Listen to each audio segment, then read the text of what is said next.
Stuff with celebration food, angry food, sad food, and if you were the worst foods, because you don't want no salad when you're mad. Hey everyone, and welcome back to my channel. If this is your first time here, I'm Siobhan and I'm the founder of Fearfully and Wonderfully Made. So right now we're in a series titled Women Walking in Purpose, Passion and Purpose. But I did want to make like a huge highlight to this channel because one, I think Women Walking in Passion and Purpose is going to turn into an actual segment on my channel. I feel like a series is kind of like 8 episodes and done, but I have so many women that I want to interview. I'm literally just going to turn this into a segment on my channel. So that's the first little notice. Second one, I had a few people kind of comment or message me because during the interviews, during like my past interviews, they would see me on my phone and they'll kind of make a comment like, oh, you're so rude, like, you know, texting while, you know, you're interviewing. I just wanted to throw out, guys, I'm not that rude. I'm not texting. This is where I keep my interview questions at. So I don't want to have like a pencil and pen and note cards. You know, we're in a technology age. So my questions are on my phone. So if you see me look down at my phone, I'm literally finding my questions. Also, if you hear banging in the background, it is a crazy storm in Dallas right now, and for some reason it keeps like slamming doors and high winds, but in faith, we ain't gonna get blown away. So, today on the couch, I have Brianna. She is the founder of On the Brink Nutrition. So, welcome, Brianna. How you doing? I'm doing good, you know, despite the storm. Girl, they turning up outside. So, I'm going to my questions, guys. I'm not texting. So if you're ready to start the interview, I'm ready. Alright. So the first question is, tell us about yourself. Alright, so I'm Bree. That's what I go by, it's a lot shorter. And I'm the founder of On the Brink Nutrition, and I'm a registered dietitian. So I've worked with all these different populations in the 2 years that I've been a dietitian, with healthy people, people that are working out trying to lose weight, with heart and lung transplant patients, with cancer patients, doing grocery store tours in different grocery stores. So I try to say I'm a varied person, you know? Yeah. And yeah, that's me.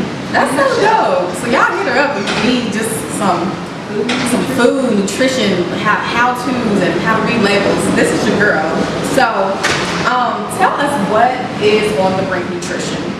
So On the Brink Nutrition is something that I made out of like a need versus like, oh, I knew when I was 8 years old I was gonna have this passion. But I just found out, like, growing up, people like us really didn't take the food science part of food. It was just like, does it taste good? Can I make it? How much it costs? Yeah. And so when I learned about it, I'm like, we need to let everyone know. And then I saw the difference that like how we eat, heart disease, diabetes, all these things taking place, and I was like, okay, I could be that person in the middle that when you're having a hump or like there's this little like change that you need to make and you're stuck, I will help you get over it. So like On the Brink, play off my last name is Brinkley, but when you're on the brink of trying to make that change, I'm the one that helps you get around that so that you can, you know, lose the weight or get healthier, get faster, whatever you're trying to do nutrition wise. So yeah, that's so cool.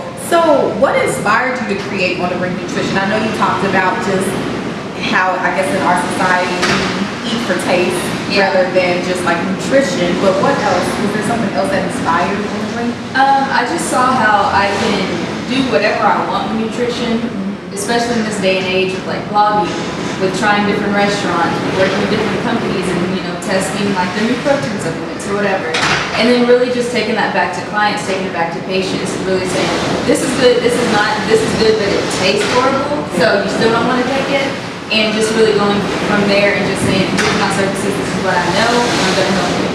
Yeah. Ooh, okay, so this weather is like cutting up, y'all, but we're going to keep going. But yeah, so Brianna, she's great at what she does, and she mentioned her blogging portion that she does. She has a blog where she shares recipes and everything, but I know she's pretty multifaceted. So right now she actually does a thing where she does like store runs. So can you talk about that a little bit? So with those, they're really cool. We meet at the grocery store, and so let's say you just found out you're diagnosed with diabetes and they told you to watch your carbs, and you're like, I don't even know what a carb is. We go through aisle by aisle, looking at what you need to look for in different nutrition labels, what's better for you, for your blood sugar, looking at even just like in the pharmacy area, what would be good for you to test your blood sugar, just everything that encompasses whatever you're trying to do to So if you're doing weight loss, here, this is a good alternative to noodles. This is a good alternative to the bread. So we go through, purchase it, and then you're good. And then you have a list, you know what it looks like when you're shopping. And then hopefully, if you learn the list the first time, then you know how to grocery shop. But I'm always there to still help you out, give you tips and things as well. So can you talk about the different tours that you do at the store? I know off camera you kind of explained a little bit, but can you tell everybody like the other tours that you do? So one of them that's my favorite, just because a lot of people I know have diabetes. I do like a diabetes tour and help with that. Heart disease. We have lactose-free or gluten-free, because I know a lot of people are doing that. Yeah. Sometimes even just like a vegan tour, just to see what's like a plant-based and like actually how to shop and look for those things, because a lot of people that are new to it have never had to do that before. Yeah. And then just overall how to grocery shop, just like a healthy 101 tour. And so that's pretty fun, because usually it's my guys, they don't know how to grocery shop. Yeah. Ever. They're just like, this is the brand I go with, and this is, you know, what I take. And I'm like, why are you buying it in bulk? That's why you throw it away at the end of the week. And so we just go through it, and then, you know, hopefully they'll stick with it. Yeah. So what stores do you hit up when you do your tours? For the most part, Market Street is a really good one, just because it has everything, but it's not in the city of Dallas. So Kroger's, I would do Sprouts. And I really try to choose the store that you're going to go to. So I have some people that are like, I'm Walmart, I'm never going to go to Sprouts. Yeah. This is what we're going to do. So we go to Walmart. Or one time I even went to Sam's, and that was interesting, trying to teach someone how to shop in bulk. But we did it. It was pretty good. Yeah. And what time do you normally do your tours when you have them? Is it during the day, or do you kind of cater to the average like working adult? So I cater to the average working adult, because I also work at a cancer clinic with radiation patients as well. And so after work, weekends, and then if there's like a holiday or something like that, and we really just need to squeeze it in, or you're trying to go on a trip, then we'll try to find time for that as well.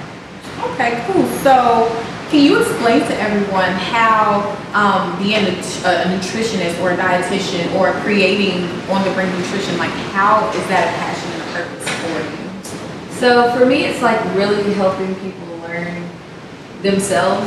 Yeah. A lot of times, especially with us women, like we're like, I just eat because, you know, I'm sad, or I eat because, you know, this is what I do when I get home and I'm stressed. And it's like, okay, what is the real like underlying issue? And then we'll talk about that, get through that, and then go through what's the alternative I can do. Or maybe I should, you know, go on a walk instead of like just make those brownies, because I know I was guilty of it. I'm like, oh my goodness, I deserve this big oatmeal because I had a rough day. And it's like, why am I rewarding myself with like unhealthy food? Yeah. Like, that's not okay. And so it was just like learning more on like the counseling area, and then putting it in with the food science that I learned, and then just like, okay, there's so many times we know what we're supposed to do, but we don't do it. What's the middle part of like actually doing it? And so that's one of my passions, sort of making that connection, and like I said, getting you over that hump of like that big change that is just right around the corner. And so doing that, and then really just helping us not have to keep on doing these patterns of seeing like our family relatives, our parents, our grandparents dying of like diabetes when you don't have to, or heart disease when you don't have to. So it's like, I don't want people to go through any more pain, because I've seen the worst of it in the hospital. I've seen the best when someone makes a change and then they're like, I don't have to take diabetes medicine anymore. I've lost all this weight and I'm living my best life. And I'm like, okay, let's go. So that's so cool. That's real, because girl, like you said, as women, we are emotional eaters, or we can be emotional eaters, and I know that's something that I had to check myself with. Celebration food, angry food, sad food, and if you were the worst foods, because you don't want no salad when you're mad, like you want some cake, or, you know, when it's a celebration, you want something good. So I can understand that, and I like the fact that you're young and you're targeting. I'm sure, I'm assuming that a lot of maybe your population is young too, so it gives them a chance to like reverse that cycle now, rather than like already being diagnosed with it and it's an issue, or them being older and it's kind of like they're stuck in their ways. So I really like that. So what has been the biggest learning experience for you with being a nutritionist, or maybe starting your brand On The Brink Nutrition? Balance. It's so hard. Yes, it's so hard. Yeah, because there's so many different opportunities, and you want to be a part of all of them, but then you also want to execute them greatly, and you also want to help the people. So it's like brands will reach out to you or whatever the case is, like someone's trying to do an interview and it's like, okay, I need to do this, but I have clients here, and then I have the back end of like just the website and writing the blogs. Content is a lot. So when Vaughn's doing these, please watch all of it. Appreciate all of it. Yeah, because it really, a lot goes into it, and it's all to help other people, to open up to either like you might have that issue, or you've never heard of this before, you're trying to learn something, but we put a lot of work into it, and I didn't know that it was this much. You know, you see people on social media and you're like, oh, that's cute, and then you start doing it, you're like, oh, this is a lot. Now I see why people are stressed. So, girl, I feel you. Like, I kind of have those moments as well where now I'm like, I give it up for full-time YouTubers because this is stressful. And like you said, just trying to balance like full-time job, because she has a 9-to-5, y'all, and I have a 9-to-5, so just trying to balance that, friends, you know, everything else, church, whatever. It's a lot. So I think that's actually good. Is having balance. Like, we all need balance. So the last question is, share a tip for those who might want to start maybe a food blog or want to go into nutrition. Okay, so I'll start with nutrition. So it is a long process because it's more than just the food. It's really just going back and doing the science as well, and it's very tedious. So you got to make sure that you really like it and like stick with the niche that you really like. So if it's like a certain disease, or like trying to eat for health, or if you're trying to be like a wellness person, make sure you really love it, because it is a long path to get there. And then also like blogging is just make sure you're following your passion and doing what you like and what you choose. Like something that if no one was going to pay you, or it wasn't an assignment, you would research it on your own and like look it up all the time, because that's what you need to do. Something that interests you so much that in your free time, that's where you're spending your time, because that also gets very tedious, because then you're just trying to write and then sometimes you don't feel like it. So it's like following that dream, because I don't know, it's just when you get tired, or when you think that you're trying to do something for that other people want you to be or want you to do, you're going to get bored of it, and you're going to probably feel like that's not the path that you chose for yourself. So like if you aren't a plant-based dietitian, or you're not a plant-based person, but you're trying to do that because that's the new it thing right now, it's like being vegan, or you're you know, not wanting to be a foodie because there's all these foodies around here and doing these restaurants. If that's what you love, go ahead and do it, because at the end of the day, a year from now, or like months when you come home late from work or whatever the case is, and you have to do that all over in your spare time, like you got to make sure that you still have that passion for it. Otherwise, you're just gonna like sort of fade away and then try to come back and rebrand yourself, which is totally fine. People do rebrand themselves all the time, but it's just really following, you know, really who you are and what you really want to do versus just what people expect of you. That's good. So pretty much stay in your lane, folks. Yes, and be true to yourself. Be true to yourself. Okay.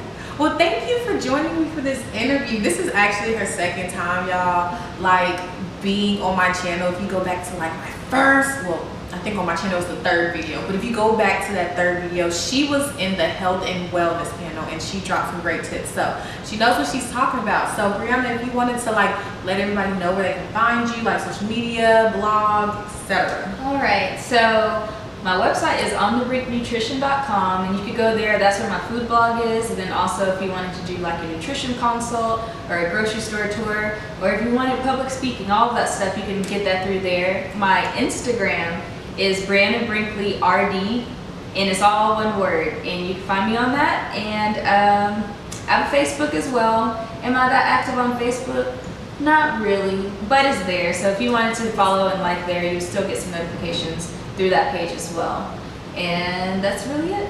Okay, so cool, you heard her. And I did want to just throw this in there. So she had this recipe on there for these vegan tacos, and that's probably like my favorite recipe. I'm not even lying. I made those tacos like 3 weeks ago. Again, like they're so good. So definitely go to her blog, y'all, because she has some really good recipes, and just hit her up if you need consultation. Like she said, she's amazing. So like always, stay tuned for the next video, and thank you for watching.